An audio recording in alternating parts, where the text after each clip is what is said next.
When I came home with champagne and roses for our 10th wedding anniversary, I found an empty house and a hastily written note saying emergency business trip to Denver.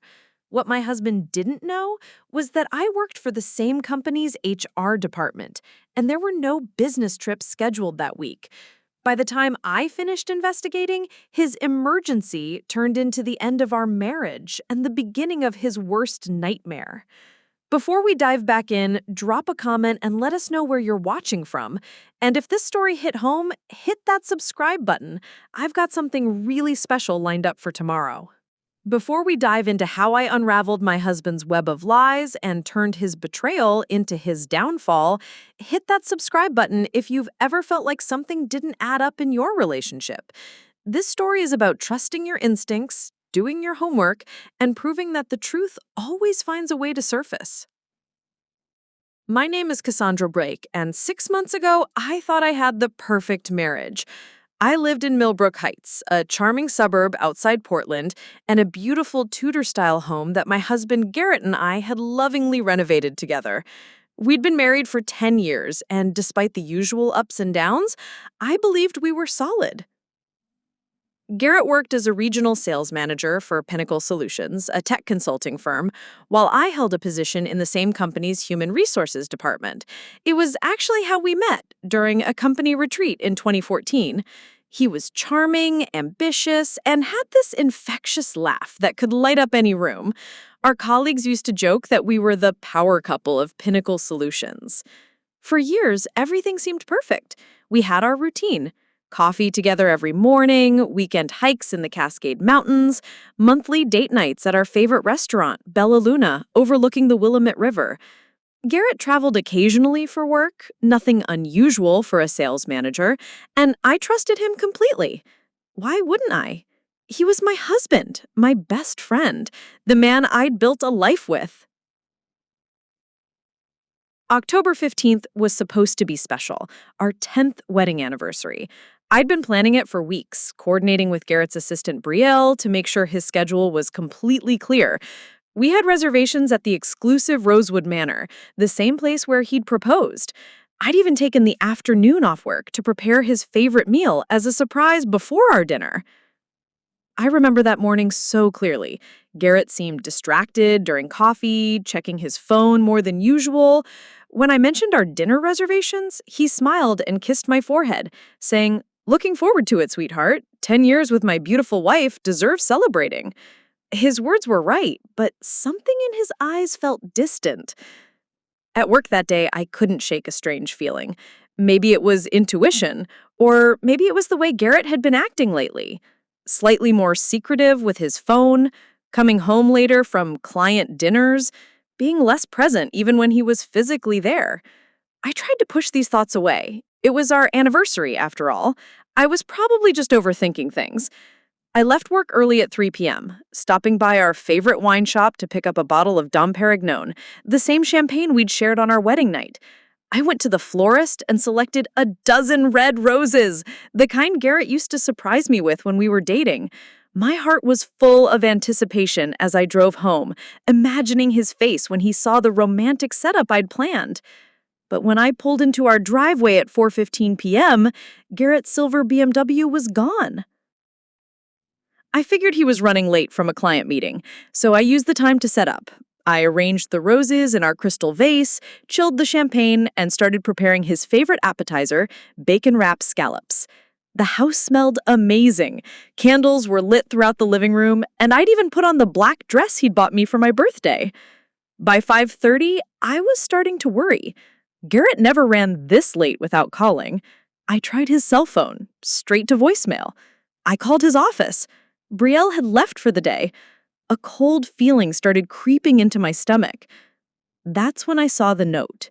It was hastily scrawled on a piece of paper from his desk, left on the kitchen counter where I couldn't miss it. Cassie, emergency client situation in Denver. Had to catch the last flight out. Sorry about tonight. Will make it up to you when I get back. Love, G. I stood there holding that note, reading it over and over. Emergency client situation? In Denver? On our anniversary? Something felt wrong, but I couldn't put my finger on what exactly. Garrett had handled client emergencies before, but he'd always called to explain, always sounded genuinely upset about the timing. This note felt different, cold, impersonal, like an afterthought. I tried calling him again, still voicemail. That's when my HR training kicked in. At Pinnacle Solutions, I processed all travel requests and expense reports. I knew our client base, our travel policies, our approved vendors, and I knew with absolute certainty that we had no major clients in Denver requiring emergency visits. My hands started shaking as I opened my laptop and logged into our company's travel system. I had access to all employee travel bookings as part of my job responsibilities. I searched Garrett's name, feeling like I was betraying his trust, but unable to stop myself. No flights to Denver, no travel requests submitted, no hotel bookings, nothing. I sat in our beautifully decorated living room, surrounded by roses and champagne and the remnants of a romantic evening that would never happen, staring at a computer screen that confirmed what my heart was starting to suspect. My husband hadn't gone to Denver on business. My husband had lied to me on our 10th wedding anniversary, and I was about to find out why. This one took us ages to get right, so if you're loving it, hitting subscribe would honestly mean the world to us. Okay, back to business. That night, I barely slept. I kept checking my phone, hoping for a call or text from Garrett explaining everything. Nothing came. By morning, I'd convinced myself there had to be a reasonable explanation. Maybe it was a last-minute client crisis he'd handled off the books. Maybe he'd forgotten to submit the travel request in his rush to leave. But when I arrived at work the next morning, those hopes crumbled. "Hey, Kelsey," called out Trevor, one of Garrett's sales team colleagues, as I passed his cubicle. "Tell Garrett he owes me $20 from poker night. Can't believe he skipped out early claiming he had anniversary plans." He chuckled. "Some anniversary, right? Saw him at Murphy's Tavern until almost midnight." My blood turned cold. Murphy's Tavern was downtown, a 40-minute drive from our house. If Garrett had been there until midnight, he would have gotten home well after I'd found his note and fallen asleep on the couch waiting for him. "When was poker night?" I asked, trying to keep my voice casual. "Last night, obviously. Tuesday night poker, same as always." Though Garrett seemed distracted, kept checking his phone. I mumbled something about being confused about the dates and hurried to my office. My hands were trembling as I closed the door and sat behind my desk. Garrett had been at poker night until midnight on our anniversary, then come home and left that note while I was sleeping. The emergency flight to Denver was a lie. But where had he gone? Over the next few days, I started paying attention to things I'd previously ignored. I began quietly investigating, using my access to company systems to piece together a timeline. What I discovered made me sick. The business trips to Seattle last month? No travel bookings in our system. The client dinner in Vancouver 2 weeks ago? No expense reports filed. The conference in San Francisco he'd attended 3 months ago? No registration records, no hotel bookings, nothing. I pulled up months of Garrett's expense reports, cross-referencing them with his calendar and our company's client database. Pattern after pattern of inconsistencies emerged. Dinners claimed as client meetings with people who weren't in our client database. Hotel charges in cities where we had no business interests. Mileage reimbursements for trips that made no geographical sense. But the most damning evidence was his phone records. As his spouse and emergency contact, I had access to our shared phone plan. I'd never looked before, why would I? But now I studied every call and text with forensic precision.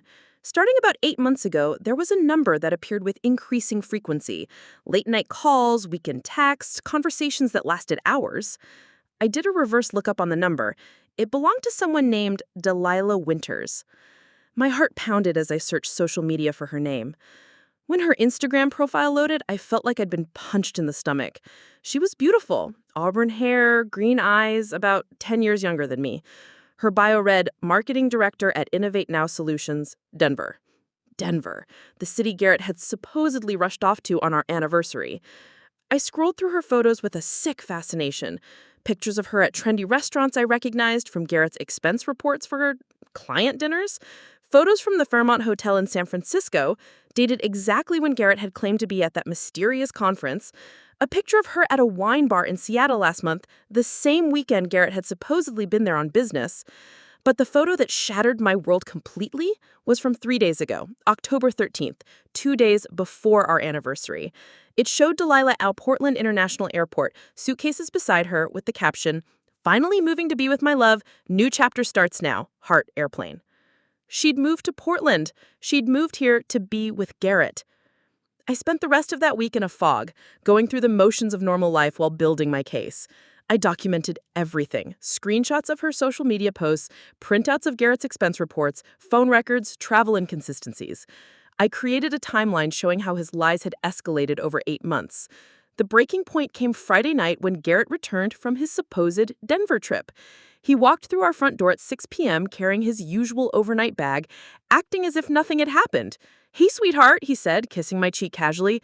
"Sorry about Tuesday. The client situation was crazy, but I think we saved the account." I watched him lie to me with such practiced ease.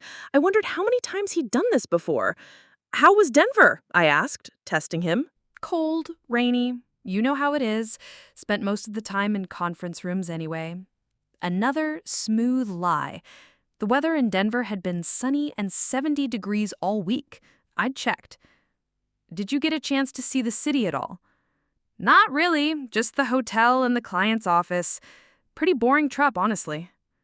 He was so convincing, so comfortable with his deception, that if I hadn't done my research, I might have believed him. But I knew the truth. While he'd been telling me he was in boring conference rooms, he'd actually been playing house with Delilah in whatever love nest they'd set up together.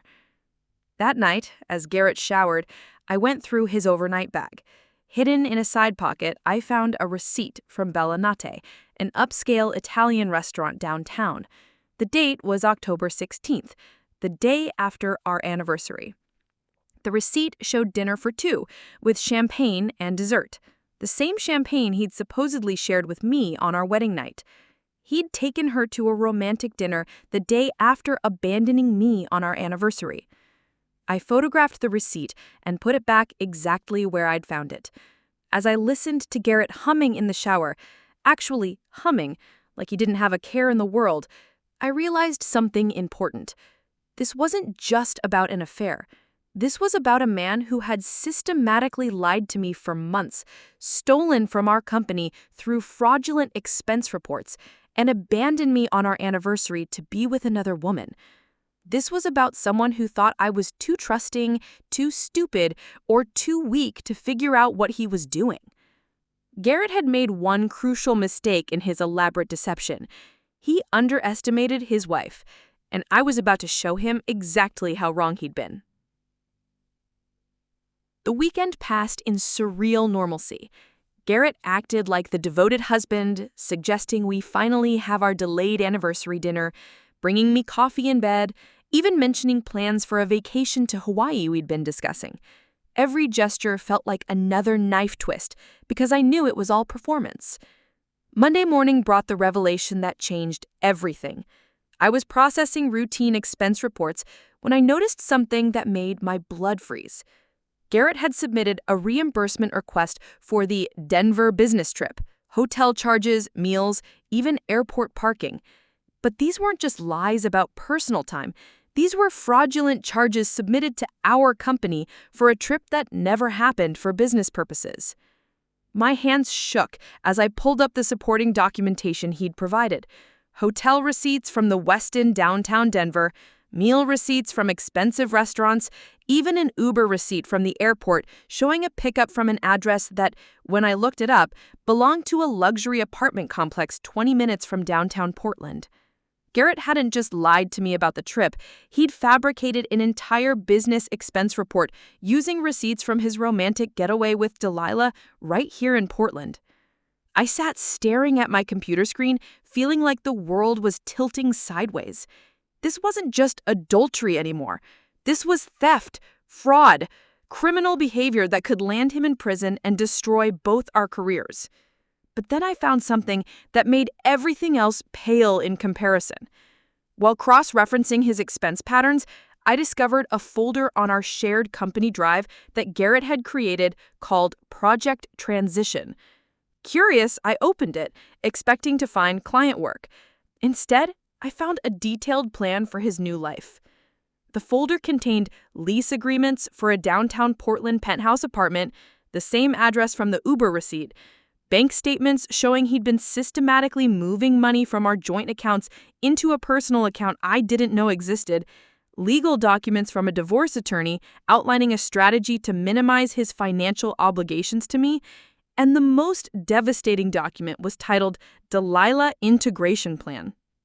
It was a step-by-step guide for introducing Delilah to his life while gradually pushing me out. Phase 1 was creating distance through increased business travel. Phase 2 was establishing Delilah in Portland while maintaining the marriage as cover. Phase 3 was engineering a separation that would make me look like the problem, being too clingy, too suspicious, too emotionally unstable. The plan included scripts for conversations designed to make me doubt my own perceptions. Cassie, you're being paranoid. I think you need to talk to someone about your trust issues. Maybe we should consider couples counseling. I realized with horror that he'd already started using some of these lines. There were even notes about my weaknesses he planned to exploit. Cassie's people-pleasing nature means she'll try to save the marriage even when presented with evidence of problems. Her fear of confrontation can be used to avoid difficult conversations. Her financial dependence on joint accounts gives me leverage. I was reading a psychological manipulation manual written by my own husband. My phone buzzed with a text from Garrett. "Working late tonight, don't wait up, client crisis." Even now, even after everything I'd discovered, he was still lying. But this time, I had a way to verify his story. I called his office direct line. It went to voicemail. I called the main reception and asked to be transferred to Garrett Blake. The receptionist, Molly, whom I'd known for years, sounded confused. "Oh, hi, Cassie. Garrett left about an hour ago. Said he had dinner plans. Is everything okay?" Dinner plans, not a client crisis. More lies, even about the small things. "Everything's fine, Molly. I must have misunderstood. Thanks." That's when I made a decision that would change everything. I was going to follow him. I drove to the apartment complex from the Uber receipt, my heart pounding so hard I could hear it over the radio. The Meridian Tower was exactly the kind of upscale building Garrett would choose. Glass and steel, valet parking, the works. I parked across the street and waited. At 7:30 p.m., Garrett's BMW pulled into the valet circle. I watched my husband of 10 years step out, hand his keys to the attendant, and walk into the building with the confidence of someone who belonged there. He wasn't meeting a client. He wasn't handling a crisis. He was going home to another woman. I sat in my car for 2 hours, taking photos, documenting everything. At 9:45 p.m., I saw them through the floor-to-ceiling windows of what must have been their apartment, Garrett and Delilah, cooking dinner together, laughing, completely at ease. It looked like a scene from a romantic movie, except the leading man was my husband. I watched Delilah wrap her arms around Garrett from behind as he stirred something on the stove. I watched him turn and kiss him with a tenderness I hadn't seen directed at me in months. I watched them sit down to dinner by candlelight, toasting with wine glasses, looking for all the world like a couple celebrating their new life together. And that's when I saw her bump. A small but unmistakable curve to her belly that hadn't been obvious in her photos. Delilah was pregnant. The realization hit me like a physical blow. This wasn't just an affair. This wasn't just fraud. This was a complete replacement. Garrett hadn't just been having an affair, he'd been building an entire new family while systematically planning to discard me. I drove home in a daze, my mind reeling with the implications. Everything made sense now. The timeline, the careful planning, the psychological manipulation. Garrett needed time to establish his new life before ending his old one. He needed to make sure all his financial ducks were in a row, that his exit strategy was foolproof. What he didn't know was that his paranoid, emotionally unstable wife had just discovered all of it. When I got home, I found Garrett's laptop open on his desk. He'd forgotten to log out of his email. I know I should have felt guilty about reading his private messages, but guilt was a luxury I could no longer afford. The emails told the complete story. Messages to Delilah about just a few more months and once the divorce is final, conversations with his lawyer about hiding assets, messages to his brother about finally being happy and starting fresh with someone who appreciates me. But it was his email to his lawyer from that very afternoon that made my decision for me. James, I think we should accelerate the timeline.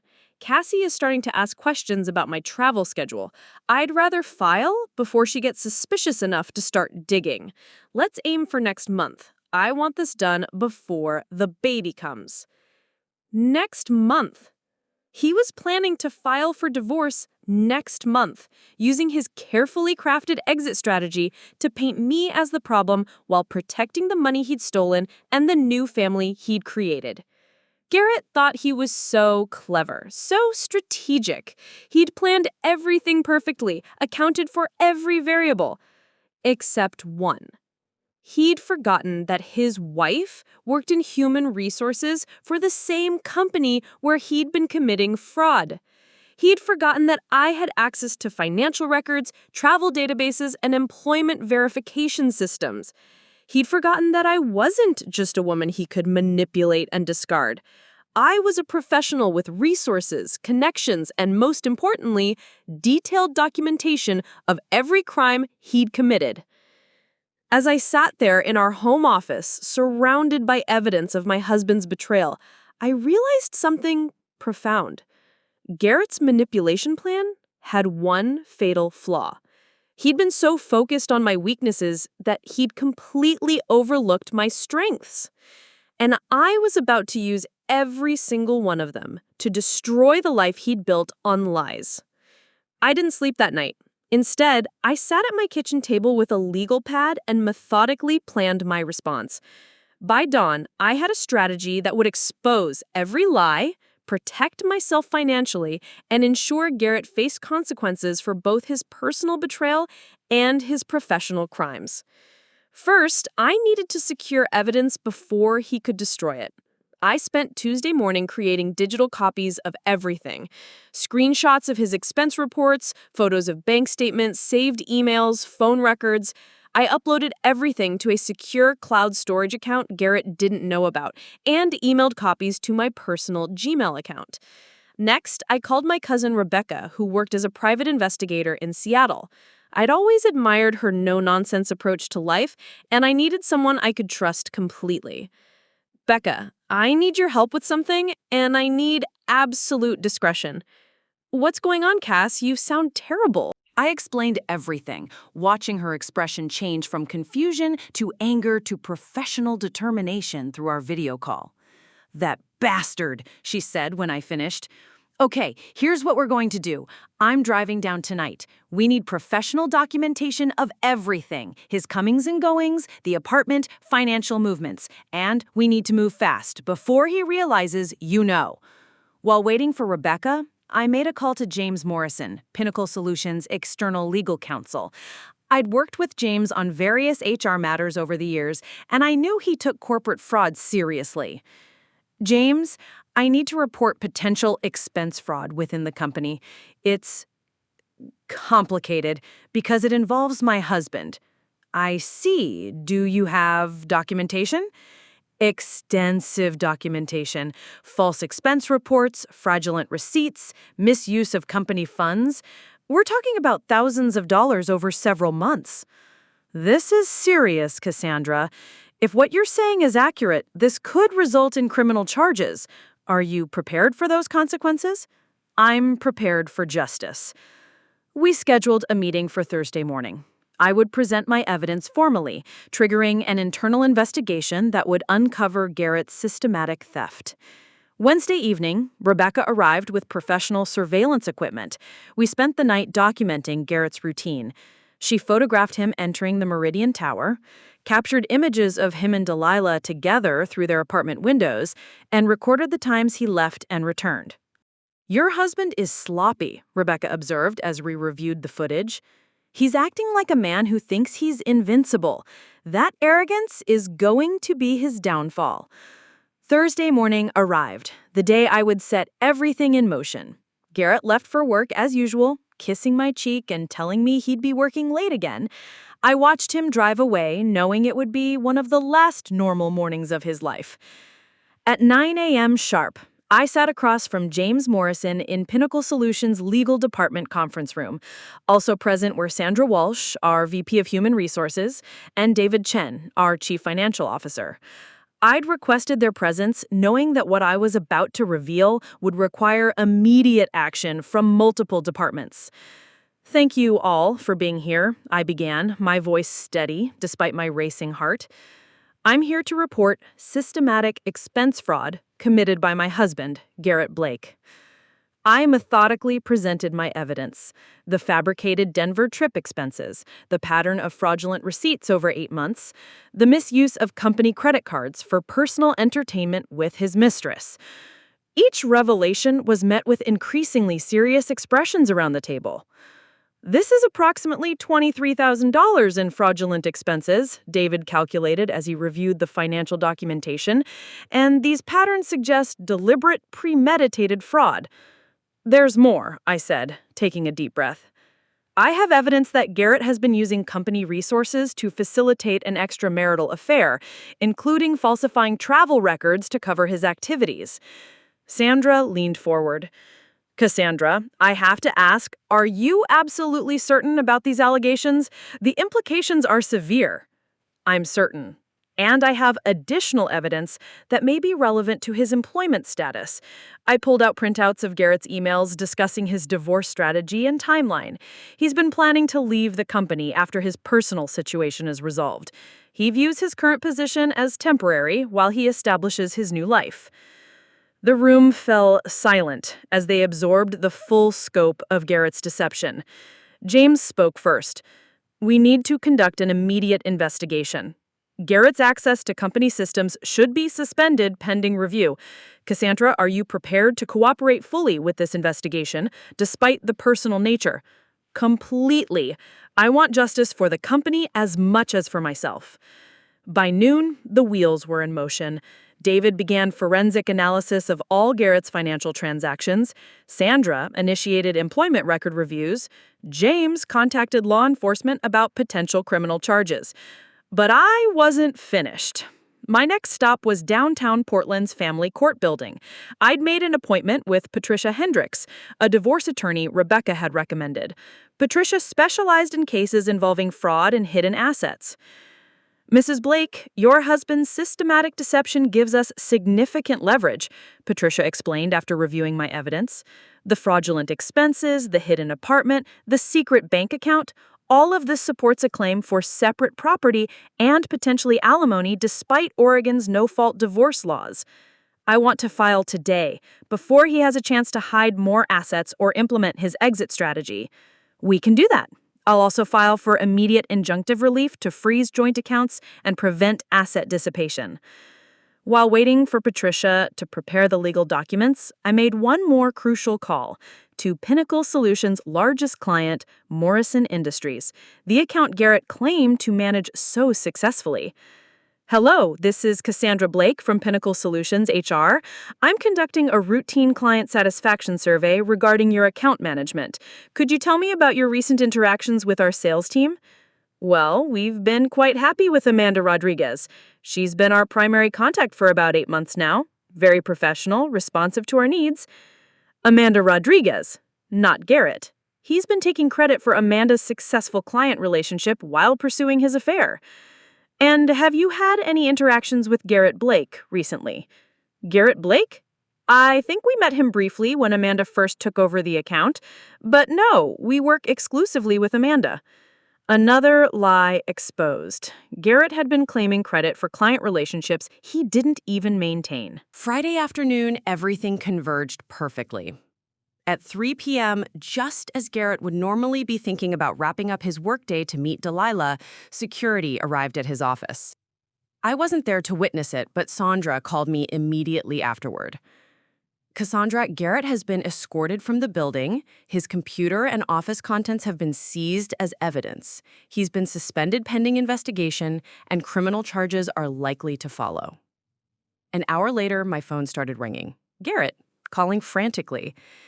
Cassie, what the hell is happening? Security just threw me out of my own office. They're saying something about expense fraud and an investigation. Did you know about this? His voice was panicked, confused. The confident manipulator was gone, replaced by a man whose carefully constructed world was crumbling. I don't know what you're talking about, Garrett, I replied calmly. Maybe you should call your lawyer. My lawyer? Why would I need... Cassie, this is insane. There has to be some mistake. Mistakes have a way of catching up with people eventually. There was silence on the line. I could almost hear him trying to process how his perfect plan had gone so wrong. I'm coming home. We need to talk. Actually, Garrett, that's not going to work. You see, I had an interesting day today, too. I filed for divorce, and there's a restraining order being served as we speak. You're not allowed within 500 feet of me, or our house. The silence stretched longer this time. You filed for divorce? I did, along with a motion to freeze all our assets pending investigation of financial fraud. Funny thing about being married to someone who works in HR, I know exactly how to protect myself when my spouse decides to steal money and abandon me for his pregnant mistress. I could hear his sharp intake of breath. He hadn't expected me to know about the pregnancy. Cassie, please, let me explain. There's nothing to explain, Garrett. I found your Delilah integration plan. I know about the apartment, the fake business trips, the psychological manipulation strategy. I know everything. How did you... that's not what it looks like. It looks exactly what it is. A plan to commit fraud, bigamy, and emotional abuse, while stealing money to fund your new life. The only question now is whether you prefer orange or striped prison uniforms. When I hung up, I felt a strange sense of calm wash over me. For months, Garrett had been controlling the narrative, manipulating situations, making me question my own perceptions. But now the truth was out, documented, and verified. His perfect plan had become his perfect downfall. The next 72 hours felt like watching dominoes fall in slow motion. Saturday morning brought the first cascade of consequences when Rebecca called with an update from her surveillance network. Cassie, you need to hear this. Delilah Winters was just arrested at Portland International Airport trying to board a flight to Mexico. Apparently, she had $47,000 in cash and was traveling under a false passport. I sat down heavily, processing this information. She was running? Gets better. The FBI traced the money to a business account that Garrett had been funneling company funds into. Turns out your husband wasn't just stealing expense money, he'd been skimming from client payments for months. We're talking about serious federal charges now. The scope of Garrett's crimes was expanding beyond anything I had imagined. What I thought was a personal betrayal and minor corporate fraud had revealed a much larger criminal enterprise. By Monday, the story broke in the Portland Business Journal with the headline, "Pinnacle Solutions Executive Charged in Elaborate Fraud Scheme." The article detailed how an internal investigation had uncovered systematic theft totaling over $180,000, involving falsified expense reports, diverted client payments, and money laundering.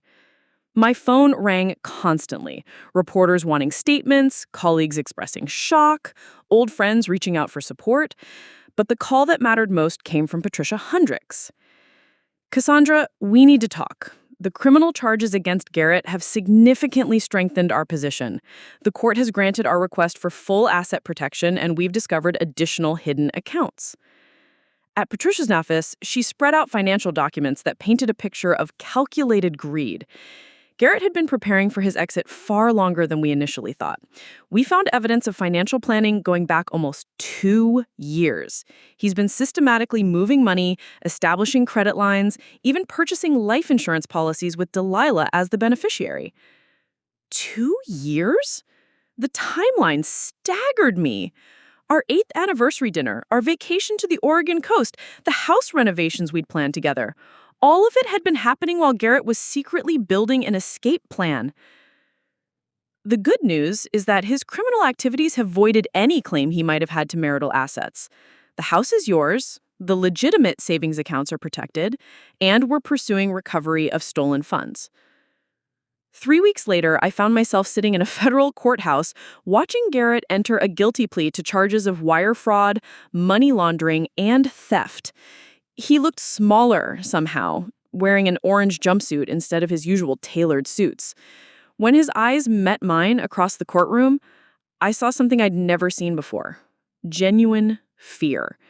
His lawyer had negotiated a plea deal, 7 years in federal prison in exchange for cooperation in recovering the stolen funds and testimony against Delilah, who was facing additional charges for her role in the money laundering scheme. After the hearing, Garrett's attorney approached me in the hallway. "Mrs. Blake, my client would like to speak with you. He has things he wants to say." I followed him to a small conference room where Garrett sat handcuffed to a chair. The confident man who had manipulated me for years was gone, replaced by someone who looked broken and desperate. "Cassie," he began, his voice barely above a whisper, "I know you probably never want to see me again, but I needed to tell you, I'm sorry. For all of it." I studied his face, looking for signs of the practiced manipulation I'd become so familiar with. Instead, I saw something that might have been genuine remorse. "When did it start, Garrett? The real timeline." He was quiet for a long moment. "The money part started about 18 months ago, just small amounts at first. Expense padding that I told myself I'd pay back. But Delilah," he paused, struggling. "I met her at a conference in Denver 2 years ago. She was everything you weren't. Young, impressed by money, didn't ask hard questions. And I was what, exactly? Inconvenient? You were real. You knew me too well. With Delilah, I could be whoever I wanted to be. Someone successful, important, without the pressure of being the man you married." His words stung, but not in the way I'd expected. Instead of pain, I felt a strange sense of clarity. "So you built an entire criminal enterprise to fund a fantasy relationship because facing real life with me was too difficult?" I know how it sounds. I know how stupid it was. But by the time I realized how deep I was in, I couldn't see a way out that didn't destroy everything. "So you decided to destroy me instead?" He nodded, tears streaming down his face. "I thought if I could make you seem like the problem, if I could convince everyone that you were unstable or paranoid, then when I left, it would look like your fault. I could start over without consequences." The psychological manipulation was the worst part, Garrett, making me doubt my own perceptions, my own sanity. I know, and I hate myself for it. You didn't deserve any of this. You were a good wife, and I threw it all away for what? A woman who ran the moment things got difficult? We sat in silence for several minutes. Finally, I spoke. "I need you to understand something, Garrett. I'm not here for your apology. I'm here to tell you that your plan failed, not because you got caught, but because you fundamentally misunderstood who I am." He looked up, confused. "You saw me as weak, trusting, someone who could be manipulated and discarded. But those qualities you saw as weaknesses, my attention to detail, my loyalty, my professional network, my belief in justice, those were actually my strengths. And when you pushed me far enough, I used every single one of them to destroy the life you'd built on lies." I stood to leave, then turned back. "Oh, and Garrett? The baby Delilah was carrying? The paternity test results came back. It's not yours. Apparently, she was seeing someone else the entire time she was with you. Congratulations! You destroyed your life for a woman who was playing the same game you were." The look of devastation on his face was the final piece of closure I needed. 6 months later, I was standing in the beautifully renovated kitchen of my house, legally and completely mine now, preparing dinner for Rebecca and Amanda Rodriguez, who had become an unexpected friend after the whole ordeal. Amanda had been promoted to Garrett's former position and had become my strongest advocate at Pinnacle Solutions. "You know what I love most about this whole story?" Rebecca said, raising her wine glass in a toast.